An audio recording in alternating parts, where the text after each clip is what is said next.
Bom, a sexta escola a desfilar no domingo, né, que encerra o desfile de domingo, é a Beija-Flor, com o enredo O Astro Iluminado da Comunicação Brasileira, que é sobre o Boni, né?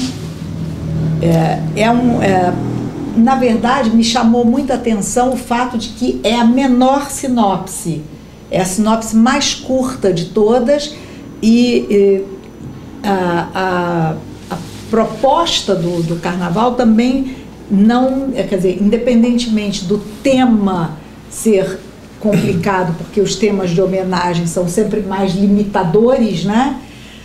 Além disso, eu achei que a sinopse não dá muitos elementos para a criação, a não ser, agora vamos cair nisso que você vinha dizendo, de que as escolas devem manter a sua própria identidade, seja qual for o enredo, e isso a Beija-Flor conseguiu, porque nós temos aqui, ao falar de Boni, nós temos sumérios, fenícios, Babilônia, Egito e Síria, né? Tudo isso está contido aqui na sinopse. Então, eu acho que é uma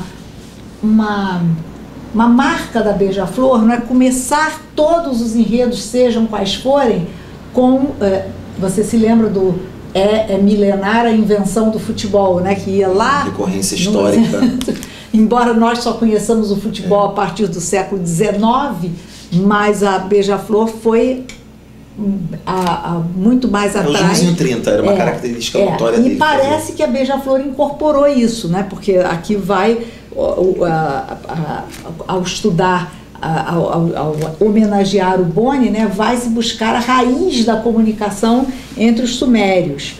Então, é uma proposta, quer dizer, pelo menos está fiel a uma coisa que é a cara da Beija-Flor, né? Que agora, eu achei a sinopse assinada por uma comissão, enfim, como a gente sabe que a Beija-Flor trabalha hoje em dia, né, com uma comissão de carnaval, mas nominada não como aquele núcleo criativo da São Clemente. Aqui ela é nominada, ela é assinada por 5 pessoas, mas eu achei que não é uma sinopse tão completa, tão desenvolvida, que ajude um pouco o compositor. Bom, depois eu volto para falar. Bom, deixa eu começar falando da Beija-Flor, já que esse ano aqui eu estou frisando essa coisa. A gente sabe, o nosso site, o SRZD, ele tem uma abrangência muito grande, e nós temos leitores que leem as nossas matérias, que acompanham os nossos trabalhos, que são de outros estados, que são de lugares distantes, mas que têm o seu apreço, a sua admiração pelas escolas de samba do Carnaval Carioca. Quem está aqui já sabe como isso funciona, mas eu queria dizer assim, para você, leitor do SRZD, que está no norte, que está no nordeste, que está num outro lugar distante, né, mais distante, que eu digo assim, da realidade do Carnaval Carioca, você não imagina o que significa a família Beija-Flor. A Beija-Flor é uma escola absolutamente fascinante. Ela se constitui por uma comunidade, aí a gente pode dizer isso porque não é uma favela, mas assim, uma comunidade em um município distante, um município que não é valorizado socialmente dentro do Rio de Janeiro, e que tem uma via de expressão absolutamente fantástica através desta escola de samba, que é se manifestar dentro do carnaval como uma escola rica, luxuosa, uma coisa que não existe em Nilópolis, riqueza e luxo, claro, guardadas as devidas proporções. Mas, enfim, é um município com muitas dificuldades, uma comunidade muito carente, que se revela, talvez seja hoje, na realidade do carnaval, a maior expressão carnavalizada, né, a maior expressão artística do que é o carnaval. Porque é justamente você transformar o humilde, o sujeito humilde, em rei por um dia. A Beija-Flor é uma escola luxuosíssima, uma escola que tem esse sentido de comunidade, de uma construção. A gente está falando aqui de uma sinopse que foi construída por um grupo. Esse grupo faz um trabalho muito expressivo ali há muito tempo, sob uma direção de pulso muito firme, né, rígida do Laíla, mas assim, que consegue realmente ter um trabalho assim, muito expressivo. Então é uma escola que ano após ano vem mostrando isso, né, vem se reafirmando, vem se criando, e isso ela tem uma história maravilhosa desde os enredos construídos pelo Joãozinho 30. Por que eu estou fazendo essa viagem?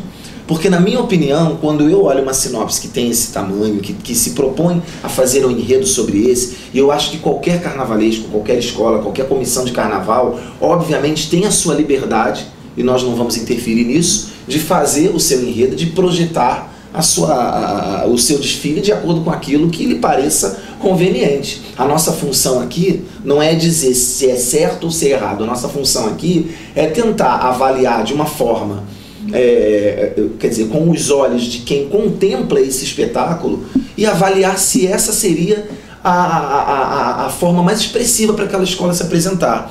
E esse enredo em particular, e não é nada pessoal contra o seu homenageado, porque a gente não está aqui para isso, mas assim, eu acho que, a meu ver, quando eu ouvi falar sobre o tema, eu criei uma expectativa muito grande de que o desenvolvimento pudesse suplantar o que eu considerava uma fragilidade temática.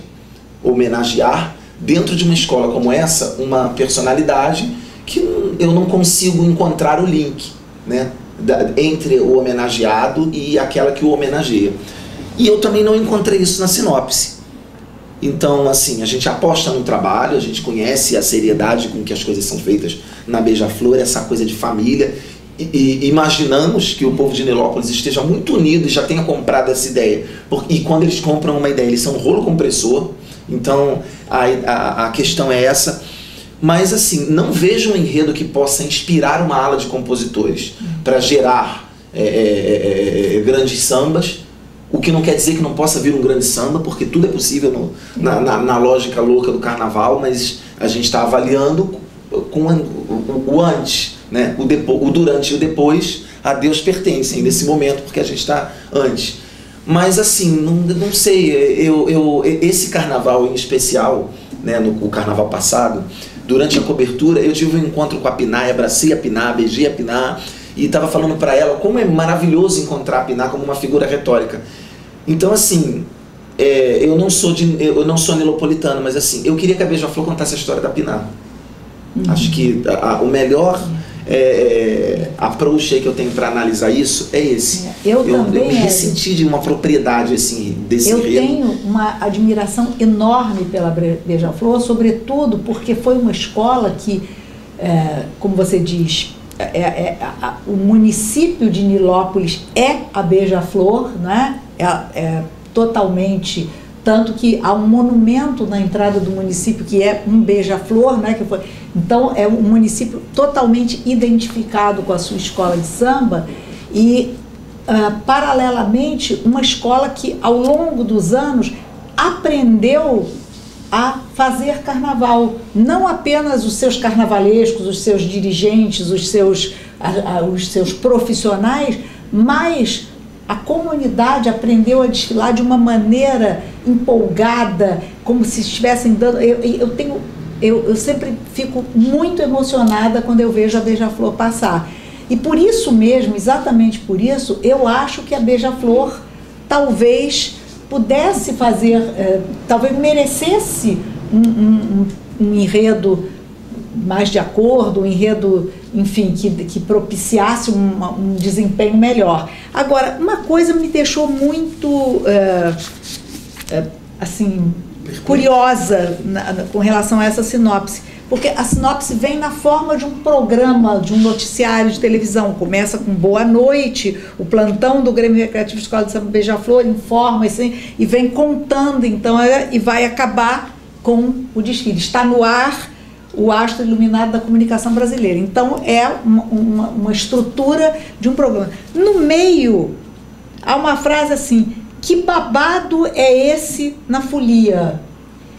Eu fiquei muito intrigada com essa frase no meio da sinopse, porque eu me pergunto se será alguma forma de merchandising, porque nós temos uma das principais lojas fornecedoras de material de carnaval, que é o babado da folia. Então, o que babado é esse na folia tem a ver com o Boni, e tem a ver com um programa que telejornal diria isso no meio... Uma outra coisa que aparece nesse enredo, e que eu particularmente não gosto quando isso acontece, é uma tendência a você encher criar um recheio, né, de coisas que tentam dar sustento, imagino eu, a um enredo que talvez não tivesse a capacidade de por si só se carnavalizar. Então eu quero falar do personagem, né, no caso aqui do Boni, que é uma figura notória, brilhante, importantíssima, fundamental para a história da comunicação e sobretudo da televisão brasileira, muito merecedor de uma homenagem. De forma alguma a gente quer invalidar isso. O meu ponto de vista é mais sobre a questão da identidade da escola como ser homenageado, mas enfim. E aí a gente conta a história da comunicação. Então assim, se o enredo for a história da comunicação, o Império Serrano já fez isso, quem não se comunica, com a boca no mundo, quem não se comunica se trumbica. Se for a história dos meios de comunicação, a União da Ilha já fez isso, extra. Então queremos que contar a história de um personagem, ou queremos que o personagem apareça lá no final com a gente contando um monte de outras histórias, ou partindo de uma concepção macro para a gente tentar dar suporte a uma coisa que essencialmente não conseguiríamos carnavalizar e transformar em história. Eu fico com essa dúvida quando o enredo se apresenta numa construção de roteiro, digamos assim, como essa, né? Então assim, a gente teve um exemplo recente do Estácio, e eu até citei isso aqui em off, quando tivemos um enredo sobre a Luma de Oliveira, e eu fui para a Avenida para conhecer a história da Luma de Oliveira. Eu conheci a história de todos os tambores do Brasil, menos da Luma de Oliveira.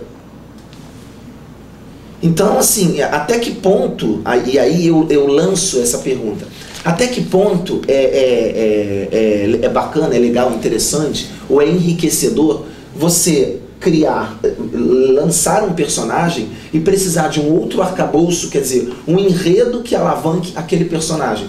De uma certa forma a gente teve isso com o cavalo Manga Larga, que acabou se tornando a história de todos os cavalos até chegar na história do cavalo Manga Larga.